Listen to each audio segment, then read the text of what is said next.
Merhabalar, kanalıma hepiniz hoş geldiniz arkadaşlar. Filiz ben. Bu videomda saç örgülü bebek şortunun yapımını anlatıyorum. Modelimiz tığ işi bir model. Ön tarafta 2 adet saç örgüsü modeli yapılıyor. Modelimizin arkası da bu şekilde. Sayıları 1 yaşa uygun. Yapılış detaylarına geçmeden önce kısaca her zaman olduğu gibi diğer yaşlara nasıl uygulandığından bahsetmek istiyorum.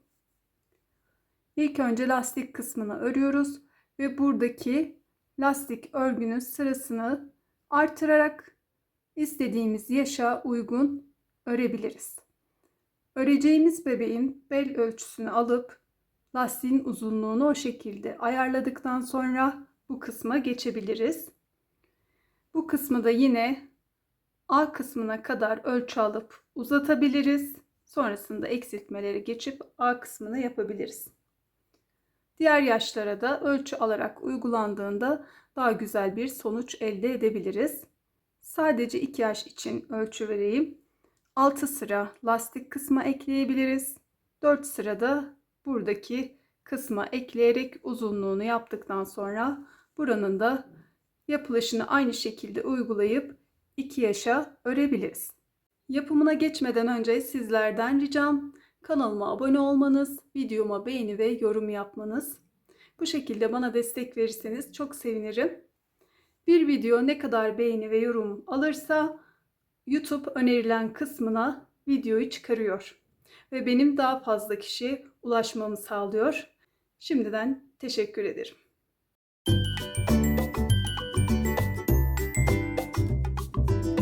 Modelde anti-peeling özellikli bebeğini kullanıyorum. Renk numarası 6692. 100 gram 250 metreden oluşuyor. Tığ numaram ise 3.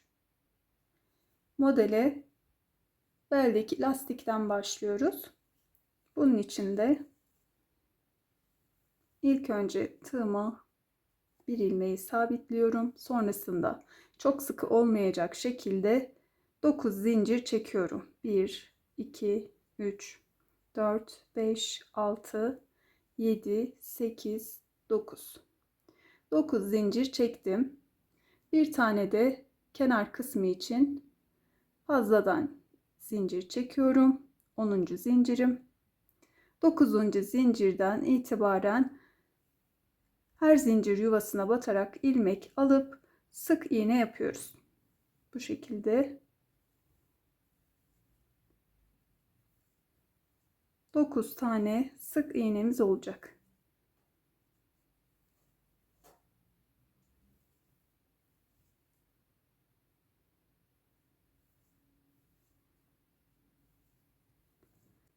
Kenar kısımlarda bir zincir çekip sonrasında bu şekilde çeviriyoruz. Ardından burada tepe kısımda 2 tane yan yana ilmeğimiz var gördüğünüz gibi. İyice yakınlaştırdım. Şöyle bakalım. 1, 2. Bize taraf olan değil de karşıya bakan ilmeklerden batarak örüyoruz. Aynı şekilde sık iğnemizi. Bir zincir çekmiştik sıra sonunda. Hemen sık iğnenin tepesinden karşı tarafa bakan ilmeğe batıyorum. Sık iğnemi örüyorum. Bu şekilde aynı işlemi uyguluyoruz. 2, 3, 4, 5, 6, 7, 8 ve 9. Tamamladım. Gördüğünüz gibi bir çizgi oluşuyor. Buradaki çizgiler. Bir zincir çekiyorum. Sıra başında o şekilde başlıyorum. Hemen burada sık iğnenin bize taraf olan değil de karşıya taraf olan ilmeğine batıyorum. Sık iğnelerimi örüyorum. Her sırada aynı şekilde yapıyoruz. Bu şekilde lastik örgümüz oluşuyor.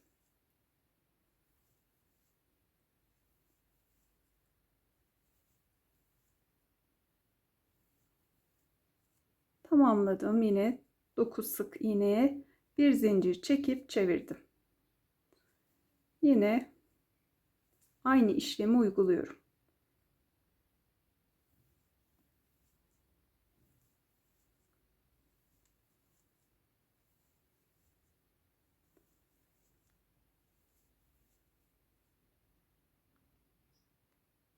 Bu kenar kısmına da batmayı unutmayalım. Aksi takdirde buradaki sık iğne sayımız eksilir. Sıra başında da bir zincir çekip öyle başlıyoruz. Devam edelim.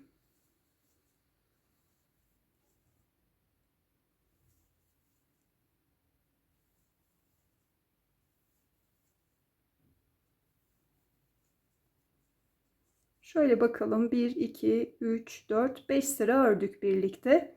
Toplamda ördüğümüz her sırayı sayarak 76 sıra örelim.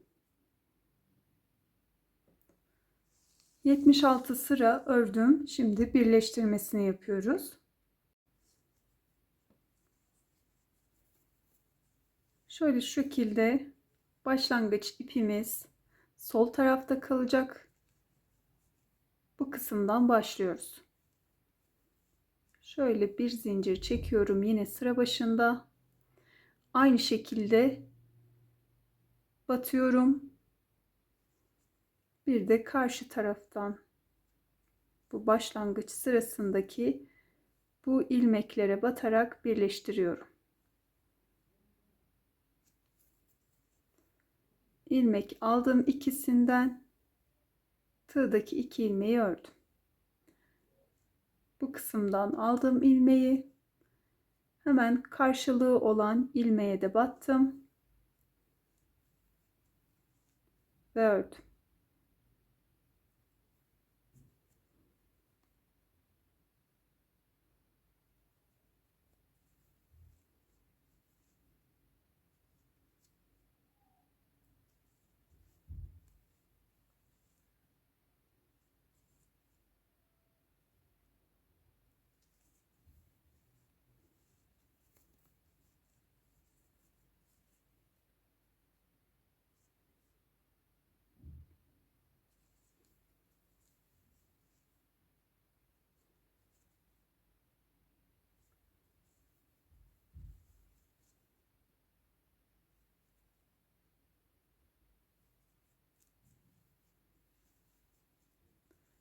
Ve son ilmek, buna battım ve karşı tarafa da batıyorum.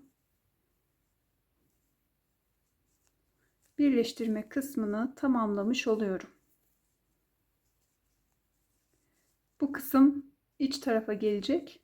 Şöyle çeviriyoruz. Bakın, düzgün bir şekilde birleştirmiş olduk. Model kısmına geçiyoruz. Bu modele geçmeden önce ilk sırada toplamda 102 tane trabzan yapıyoruz. Birleştirme kısmı iç tarafta kalacak şekilde lastik örgüyü çevirdim. Ön yüzden devam ediyoruz. Trabzanları da şu şekilde ayarlayarak çıkarıyoruz.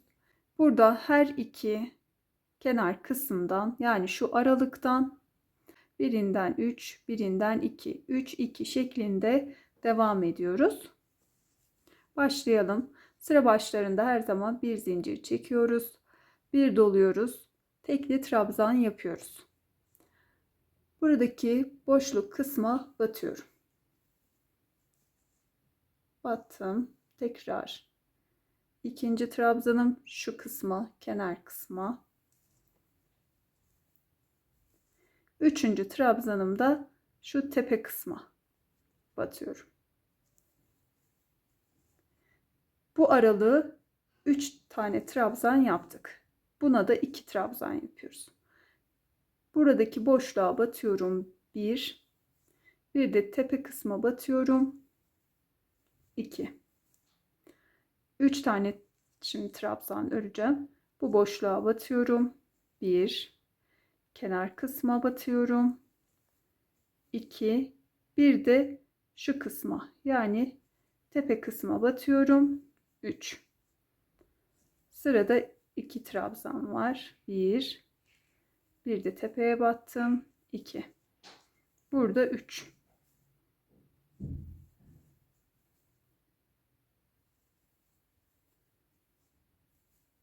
Şimdi 2 tane.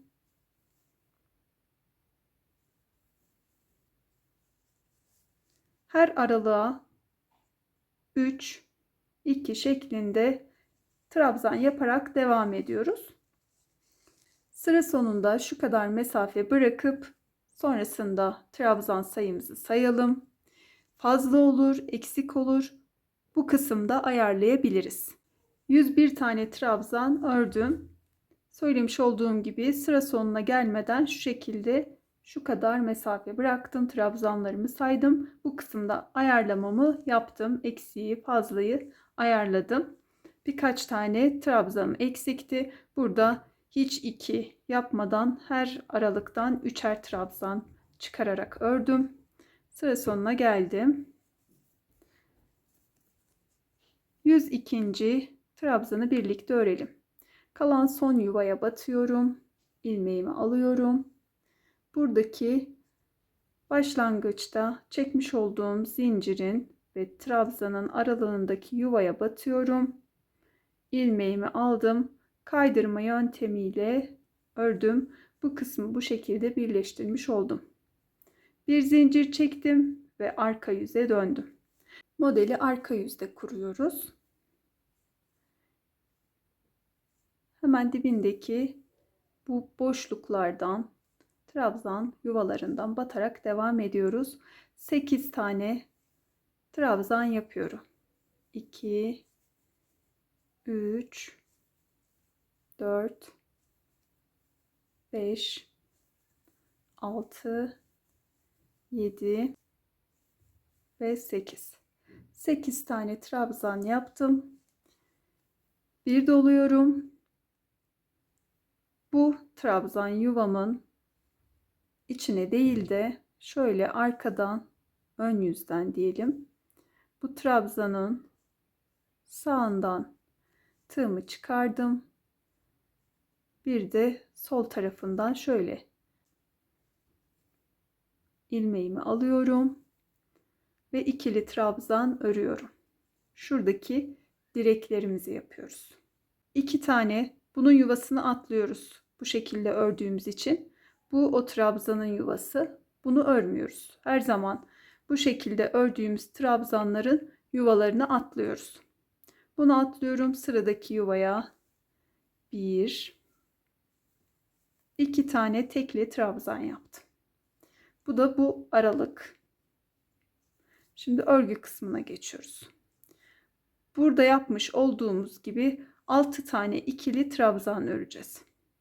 Hemen sıradaki trabzanın yanından tığımı geçirdim. Bir de diğer tarafından şöyle görünecek. İlmeğimi alıyorum. İkili trabzanımı ördüm. 1. Hemen yanından sıradaki trabzanı da aynı şekilde alıyorum. 2.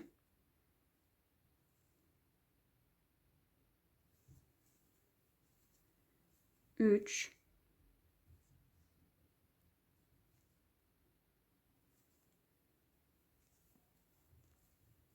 4.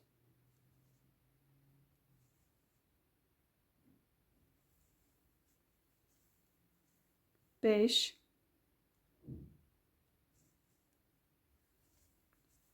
6. Buradaki saç örgüsü kısmı için 6 tane ikili trabzan ördük bu şekilde. Şimdi yine ara kısımdaki diğer arada olan tekli trabzanlarımızı yapıyoruz. 1, 2 tane tekli trabzan yaptım. Bu diğer yandaki direği yapıyoruz. Yine trabzanın yan kısmından battım. Diğer yanından çıktım. İkili trabzanımı ördüm. İki saç örgüsü arasında 12 tane tekli trabzan örüyoruz. Her zaman dediğim gibi yapmış olduğumuz bu trabzanın yuvasını atlıyoruz. sıradaki yuvadan devam ediyoruz. 1 2 3 4 5 6 7 8 9 10 11 12. Şimdi burada yaptığımız işlemi tekrarlıyoruz. Diğer saç örgüsü kısmını. İlk önce doladım. Sıradaki trabzanın yine yan tarafından tığımı geçirerek bir ikili trabzan örüyoruz. Ardından bunun yuvasını atlıyoruz. Sıradaki yuvadan başlayarak 1 2 tane tekli trabzan yaptım. Saç örgüsü için yine yandan tığımızı geçirerek 6 tane ikili trabzan yapıyoruz. 2 3 4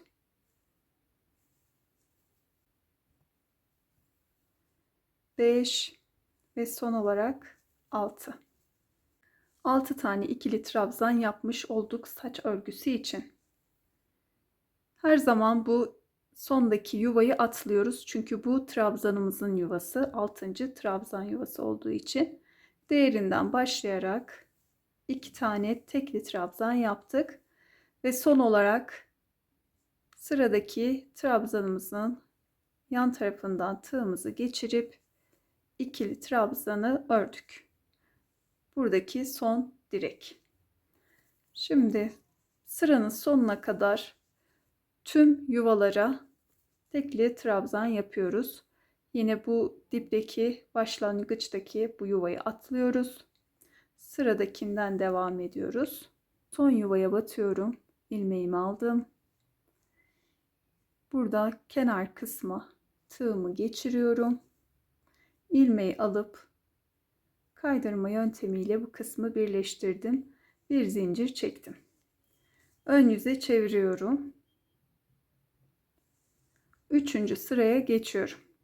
Buradan itibaren tüm yuvalara batarak saç örgüsü modeline gelelim.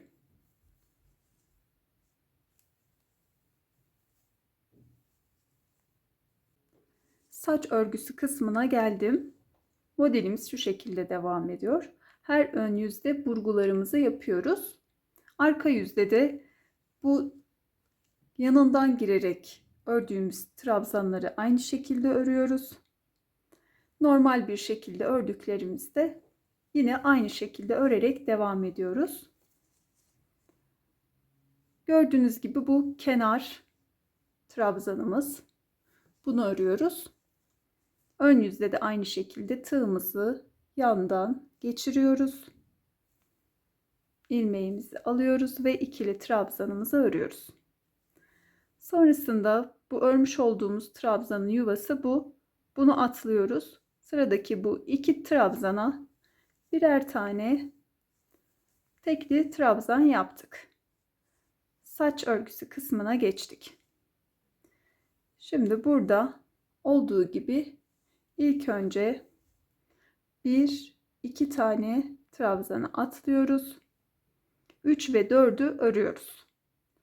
Tığımızı bu şekilde yandan geçirerek geçirdik. İkili trabzanı ördük. 4. trabzanı ördük.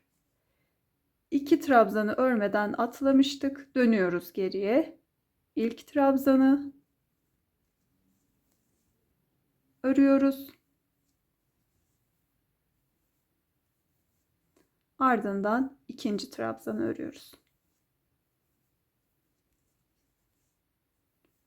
Sonda kalan 2 trabzanımızı da örüp saç örgüsünü tamamlamış oluyoruz bu sırada. 2-2 karşılıklı trabzanlarımızı bu şekilde çaprazladık. Devam edelim. Hemen Yine bu trabzan yuvasını atlıyorum. Sıradaki bu 2 yuvaya birer tane tekli trabzan yapıyorum. Buradaki yandaki direk inen trabzanımı da yine yandan tığımı geçirip ikili trabzan örüyorum. Bunu atlayıp sıradakinden başlayarak 1, 2, 3, 4, 5, 6, 7, 8, 9, 10, 11, 12. Her iki saç örgüsü modeli arasında şu kısımda yani 12 tane trabzanımız var. Bunları her sırada sayarak yaparsak modelimizde bir kayma, bozulma olmaz. Arada 12 trabzanımızı ördük. Şimdi bu yandaki direği örüyoruz. Yine tığımızı yandan bu şekilde geçirdik. İkili trabzanımızı ördük. Bu yuvayı atlıyoruz. 1, 2 tane tekli trabzan yaptık. Şimdi diğer saç örgüsünü sıra sonunda yapıyoruz. Yani burada da 2 tane trabzan örüp kalan dörtlüyü çaprazlıyoruz. Böyle karşılıklı eşit düşsün diye. Yani burayı sağdan çaprazlayıp sonda 2 tane trabzanımızı örmüştük. Burayı da başta 2 trabzanımızı örüyoruz. Sonda kalan 4'ü çaprazlıyoruz. Burayı da soldan. Birini sağdan çaprazladığımızda diğerini soldan çaprazlıyoruz. Bu şekilde detaylı anlatıyorum, iyice anlaşılır olsun diye. Evet, 2 tane ikili trabzanımızı örelim. Ardından ortadaki bu ikiyi atlıyoruz. Üçüncü trabzanı örüyoruz. Sonuncuyu da ördüm. Bu kısmı da şöyle örüyoruz. Arkadan tığımızı öne geçiriyoruz. Buradaki yine trabzanı da aynı şekilde örüyoruz. Şöyle buradan arkaya da alabiliriz. Rahat bir şekilde ikili trabzanımızı örüyoruz. Yine tığımı bu boşluktan ön yüze aldım. İkinci trabzana da yandan tığımı geçirerek battım ve ördüm.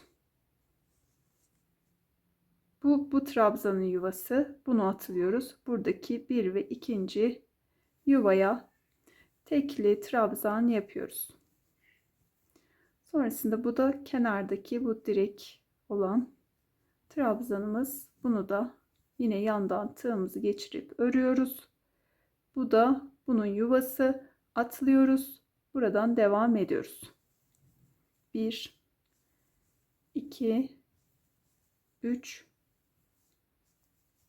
4, 5, 6, 7, 8. yuvaya battım. Tığımda tutuyorum. Başlangıçtaki bu boşluk kısma batıyorum. Kenar kısma ilmeğimi alıyorum ve kaydırıyorum. Bir zincir çekip arka yüze geçtim. Arka yüzde bir işlem yok. Sadece ilk kurduğumuz sıradaki gibi örüyoruz. Hemen dibindeki bu trabzan boşluğundan başlayarak 8 trabzan örüyorum.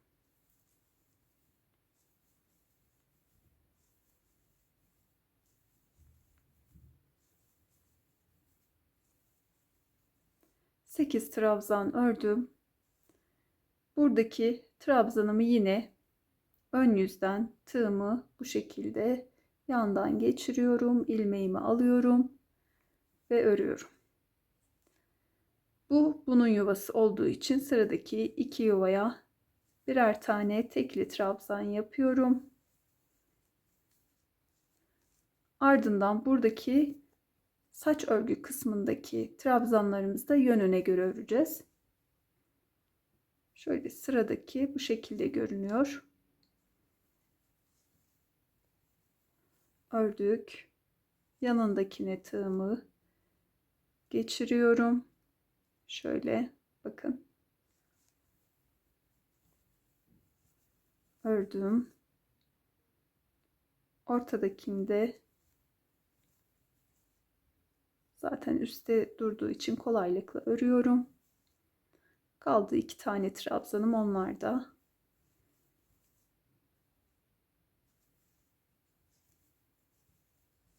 Örüldü. Şimdi bu 2 yuvaya birer tane tekli trabzan yapıyorum.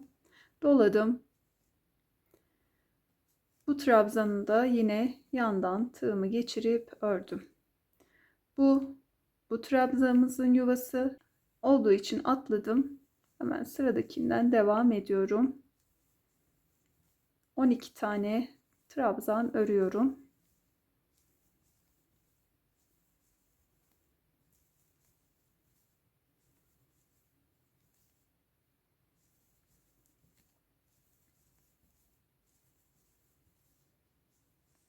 Şöyle bakalım. Sayalım birlikte. 2, 4, 6, 8, 10, 11 ve sonuncu yuva 12.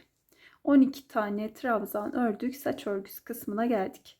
Yine önden bu trabzanımı alıp ikili trabzan şeklinde örüyorum. Bunun yuvasını atlayıp bu iki yuvaya birer tane tekli trabzan yapıyorum. Sonrasında yine trabzanların yönüne göre önden bu şekilde tığımı geçirip ikili trabzanları örüyorum.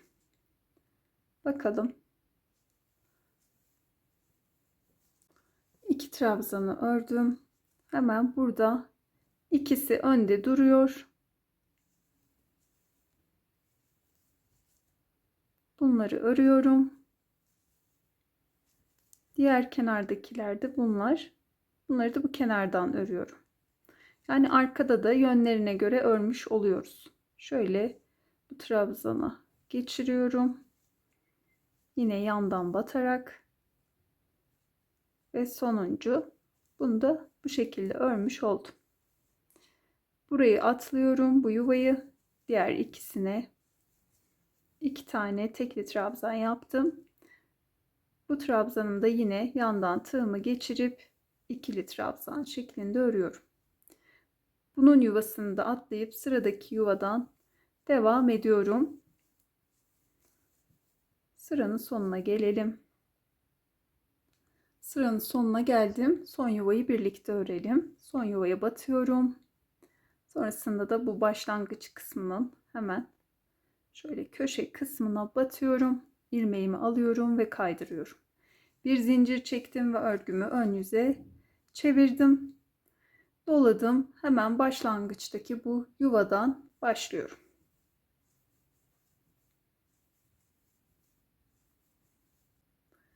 Saç örgüsü kısmına geldim. Yine bu trabzanımı bu şekilde yandan tığımı geçirerek ikili trabzan ördüm. Bu onun yuvası, atlıyorum. 1, 2 tane tekli trabzan yaptım ve bu kısma geldim. Gördüğünüz gibi ilk sırada başlangıçta çaprazladık. Şimdi de sonda çaprazlayacağız. İlk önce bu iki trabzanımızı örüyoruz. 2 trabzanı ördük. Bu ikiyi atlıyorum. Sondaki ikiyi örüyorum.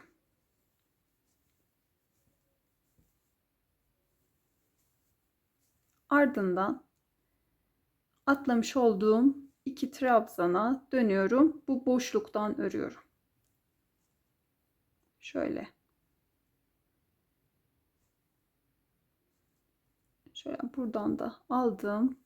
Yandan yine tığımı geçirdim ve ikili trabzanımı ördüm. Diğerine de aynı şekilde bakın. Tığımı geçiriyorum. Bu kısmı aşağı indiriyorum ve trabzanımı rahatlıkla örüyorum. Burada tamamlandı. Bu yuvayı atlıyorum. İkisine 2 tane trabzan yaptım. Bu trabzanımı da yine aynı şekilde örüyorum. Bu yuvayı atlıyorum.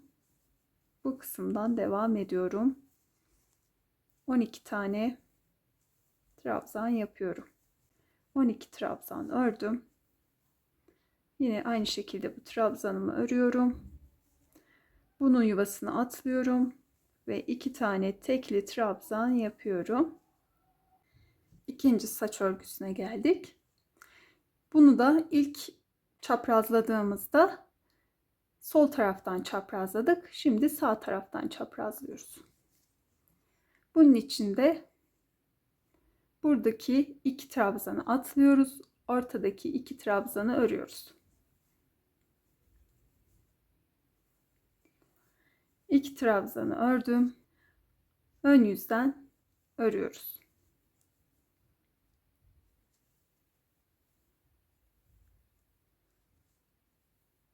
Kalan 2 trabzanımı da örüyorum.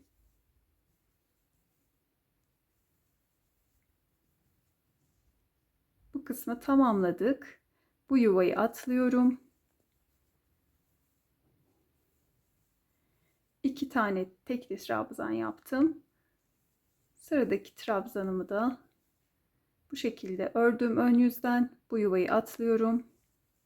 Buradan itibaren 8 tane trabzan örüyorum.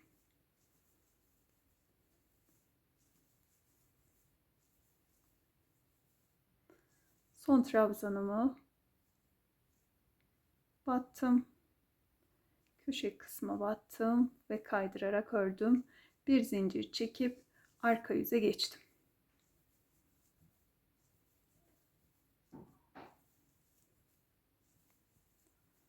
Saç örgüsü kısmına geliyorum arka yüzde. Yine bu kısmı da birlikte örelim. İyice anlaşılır olsun. 2, 4, 6, 7, 8 tane trabzan ördüm. Yine bunu bu şekilde arkadan ön yüzden tığımı geçirdim yandan ve ördüm. İkili trabzan. Bunun yuvasını atlıyorum. 2 tane tekli trabzan yaptım. Saç örgüsü kısmına geçtim. Sıradaki ilk 2 trabzanı şu şekilde önden tığımı geçirip örüyorum. Bu üstte duran trabzanlarımı da yine aynı şekilde kolaylıkla tığımı geçirip ördüm. Bu arkada kalan 2 trabzanımı da şöyle arkadan alıyorum bakın. Tığımı geçirdim ve ördüm. Diğerini de aynı şekilde tığımı geçirip örüyorum. Bu yuvayı atlıyorum. Sıradaki 2 yuvaya birer tane tekli trabzan. Bu trabzanımı da ördüm. Bu yuvayı atlıyorum. 12 tane trabzan örüyorum. Orta kısmı tamamladım. Şimdi diğer saç örgüsüne geçtim. Bu trabzanımı örüyorum. Arada 2 tane tekli trabzan. Saç örgüsü kısmına geçtim. Gördüğünüz gibi burada 2 trabzanımız görünüyor. Başta hemen onları, arkada kalanları örüyoruz.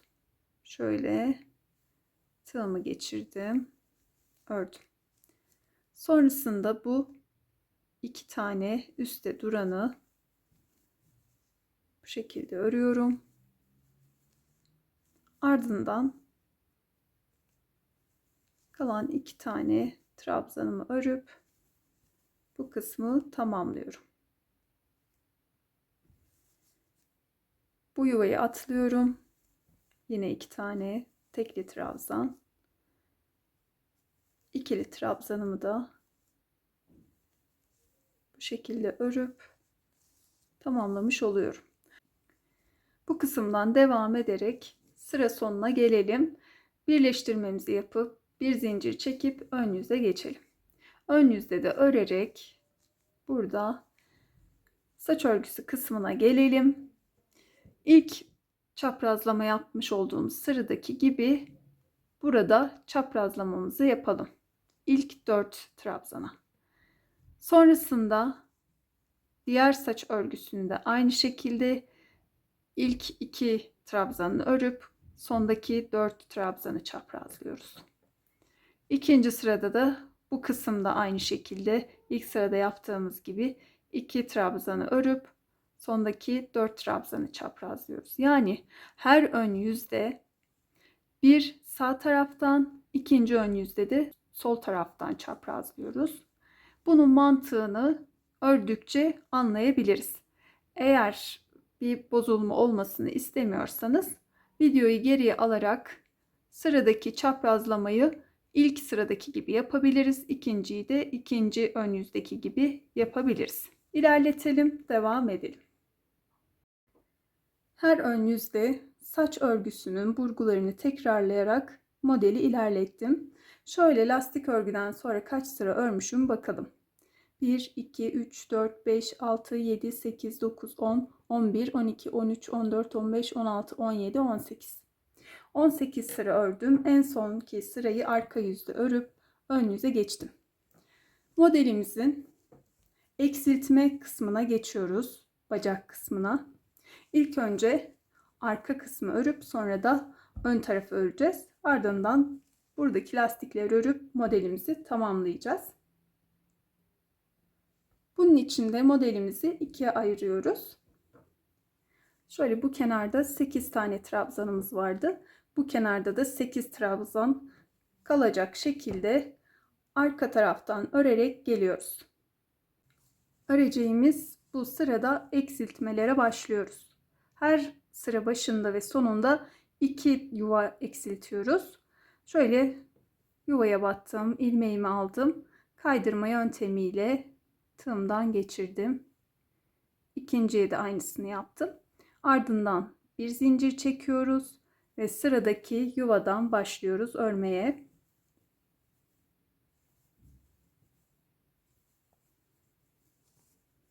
Sıra sonunda 10 tane trabzan yuvası kalana dek örelim.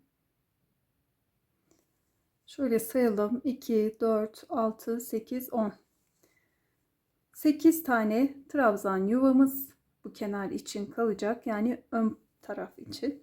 2 tanesini de başta yaptığımız gibi eksiltmede kullanacağız.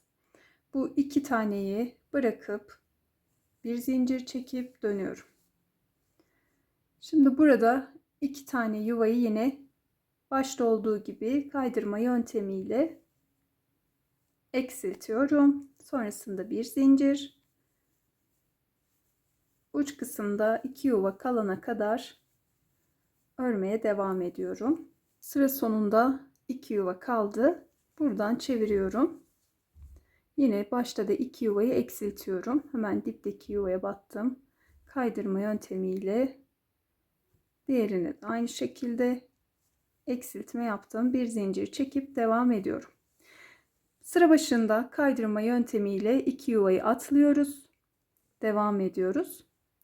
Sıranın sonuna geldiğimizde de yine 1-2 yuva kala bu kısımdan dönüyoruz. Sıra başında da yine burada yaptığımızı yapıyoruz. Trabzanlarımı eksilterek geldim. Son olarak bir tane eksiltme yaptım. 18 trabzanım kaldı.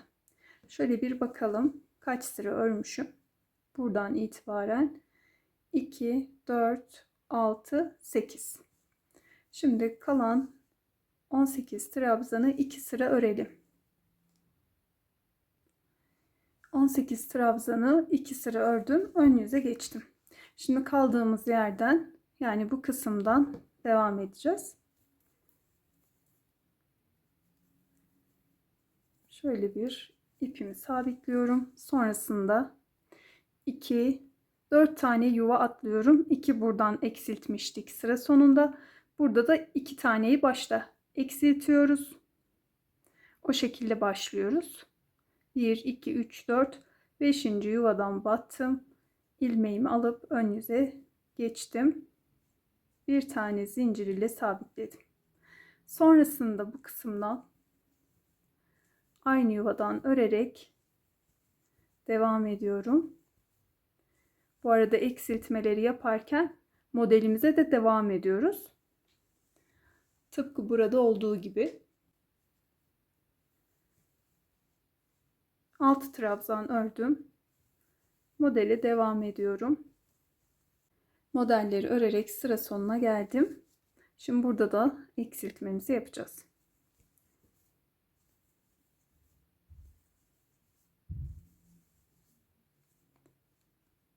Altı tane trabzan örüyorum. Bu şekilde 2 tanesini bırakıyorum eksiltme için. Bu kısımdan dönüyorum.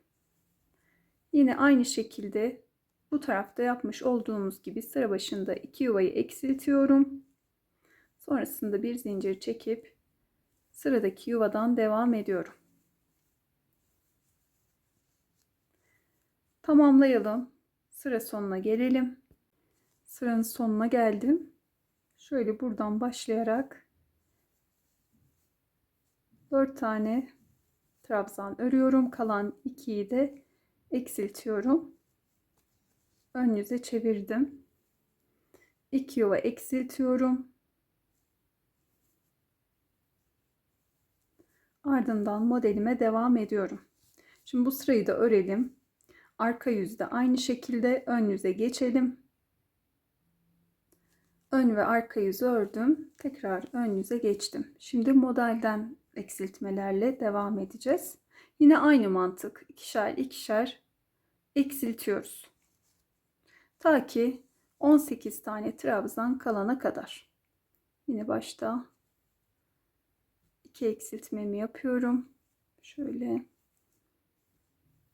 ve devam ediyorum. 1. Gördüğünüz gibi bu trabzanımızı bir de yanından bir trabzanı eksilttim. Burada da bir tane tekli trabzanımız kaldı. Modele bu yüzde yine devam ediyoruz.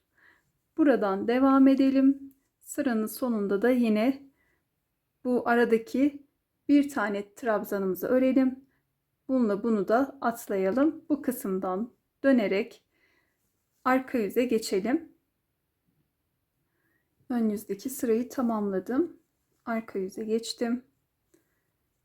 Yine sıradaki 2 yuvayı atlıyorum. Ardından devam ediyorum. Şöyle baktığımda buradaki trabzanlarımı örüyorum. Bir baştaki bir trabzanda eksilmiş oldu. Hatta ikincisini de şöyle eksiltelim. Yani modeldeki 2 trabzan eksildi. 4 trabzanımız kaldı. Bunları örüyoruz.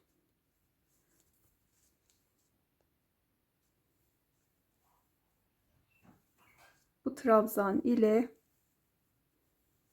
yanındakini, sonra da sonda kalan 2 trabzanı ördüm. Sonrasında yine aynı şekilde devam ediyorum. Burada da bu ve bu trabzanları örüyorum. 2, 4. Bu tarafta kalanları da eksiltiyorum. Burgu kısmına geldim. Arka yüzde 4'ünü örüyorum. Yine yönlerine göre.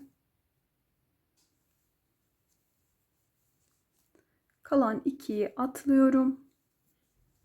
Ve bu kısımdan çevirdim. Buradan da 1, 2 tanesini atladım. Sadece 2 trabzanımız kaldı.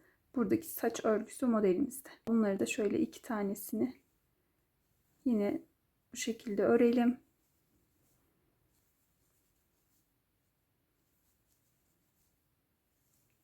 Diğer kısımlar aynı. Bu kısma gelelim.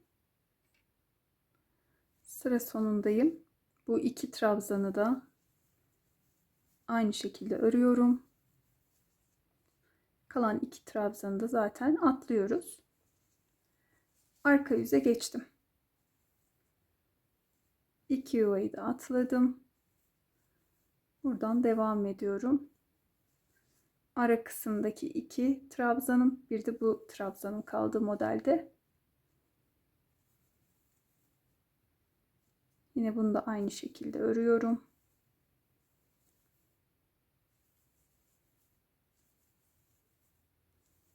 Sıra sonuna geldim. Son olarak bu trabzanı ördüm.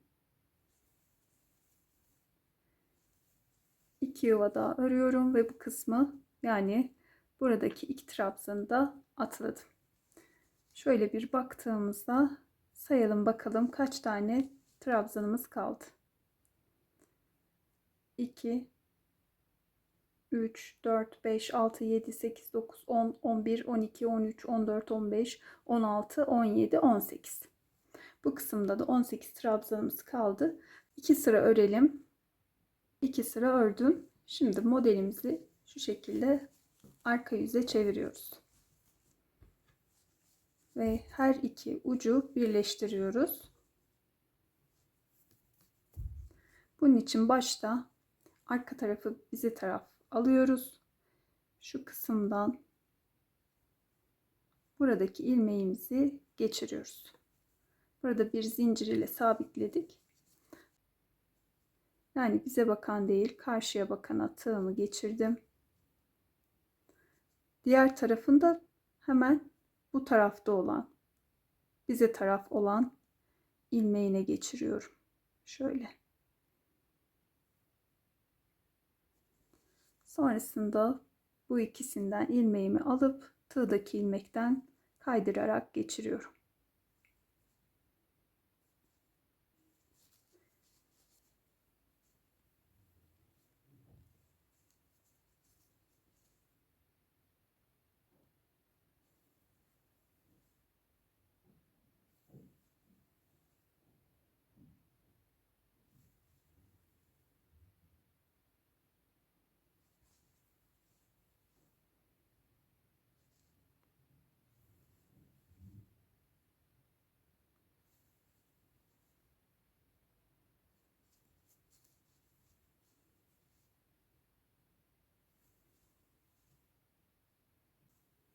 Evet, sonuncu kısmı da ördüm. Bir zincir çektim ve sabitledim. A kısmını birleştirmiş olduk. Şimdi ön yüze çeviriyorum. Şöyle bu aradan da yumağımı alıp devam edeceğim.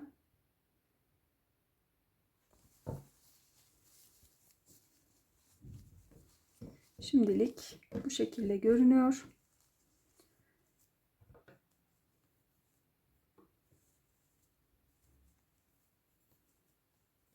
Şöyle şu kısımdan, bu boşluktan veya şuralardan hemen bir batıp ilmeğimi ön yüze almak istiyorum. Ön yüze çıktım. Şimdi buradaki lastik kısma başlıyoruz. Bunun için de 6 zincir çekiyoruz. 1, 2, 3, 4, 5, 6. 6 zincir çektik. Kenar için bir zincir daha çekiyorum. Şimdi her yuvaya birer tane sık iğne yapıyorum.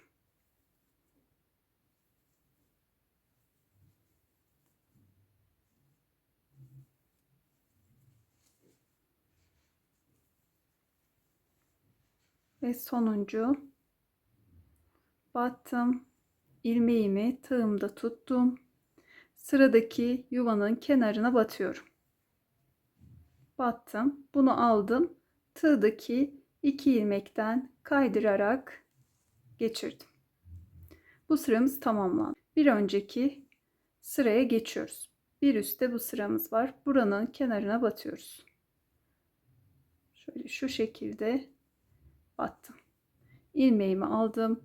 Kaydırma yöntemiyle bir üst sıraya geçtim. Bir üst sıraya hep bu şekilde geçiyoruz.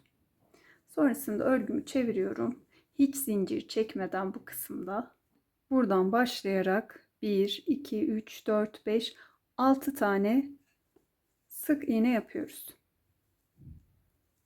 Her seferinde 6 sık iğne olduğundan emin olalım. Beldeki lastiğin aynısı. Bir zincir çekerek dönüyoruz. Hemen dibindekinden başlayarak sık iğnelerimizi yapıyoruz.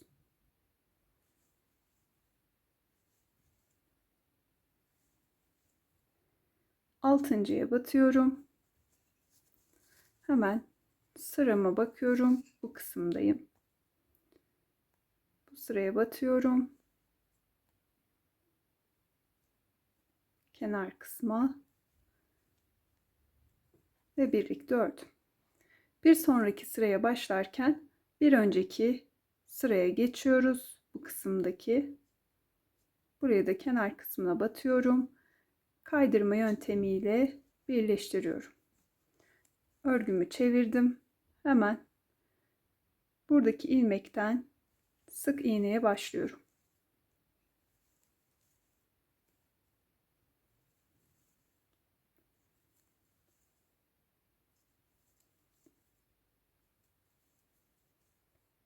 Altı sık iğne ördüm.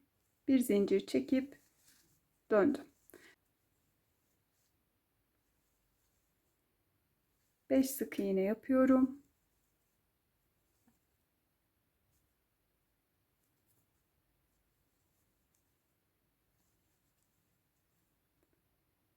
Altıncıya battım. İlmeğimi aldım. Sıradaki kısım bu kenar. Buna batıyorum. Birlikte ördüm. Bir üst sırada bu. Bunun kenarına batıyorum. Kaydırdım ve çevirdim.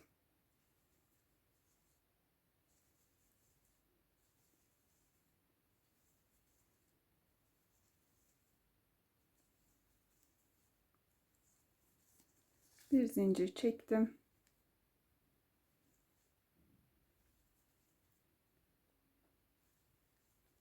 Beş tane sık iğne örüyorum.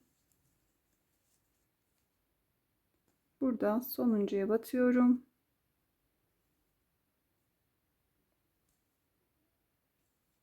İlmeğimi aldım. Sıradaki kısım bu. Kenar bu. Buna batıyorum. İlmeğimi alıp birlikte örüyorum. İyice anlaşılır olsun diye bir kez daha birlikte örelim. Bir sonraki sıraya geçtim. Örgümü çeviriyorum. Hemen bu kısımdan başlayarak 6 tane sık iğne örüyorum. 3, 4, 5, son olarak 6. Bu kenarda zincir çekerek dönüyorum. 1, 2, 3, 4, 5 ve son olarak 6. kenara batıyorum. İlmeğimi aldım. Bu kısma bakıyorum. Bir sonraki sıram bu. Bu kenara batıyorum. Bu kısma bakıyorum. Bir sonraki sıram bu. Bu kenara batıyorum. İlmeğimi alıyorum ve birleştiriyorum. Bir sonraki sıraya bakıyorum. Bu sıra. Hemen bunun kenar kısmına batıyorum. Kaydırdım, çevirdim ve devam ettim. 6 sık iğne, bir zincir çekip dönüyorum. Döndüğümde bir sonraki sıra ile birleştiriyorum. Diğerine de başlarken yine bu kısımda üstteki sıraya geçip o şekilde dönüyorum. Bu kısmı da tamamlayalım. Modelin her iki lastik kısmını tamamladım. Bitirince de beldeki lastiği birleştirdiğimiz gibi aynı şekilde bu kısmı da birleştirdim. İpimi iç tarafta gizledim. Burada ördüğüm her sırayı sayıp aynı şekilde diğer kısma da uyguladım. Buna dikkat edelim. Çünkü burada bir farklılık olmasın. Biri daha fazla olursa bu kısım daha geniş durur çünkü. Düğmeleri de ekledim. Modelimiz bu şekilde tamamlanmış oldu. Vakit ayırıp benimle birlikte bu modeli deneyip ördüğünüz için teşekkür ederim. Videomu beğenip kanalıma abone olmayı, yorum yapmayı unutmayın lütfen. Bir sonraki videoda görüşene dek sevgiyle kalın.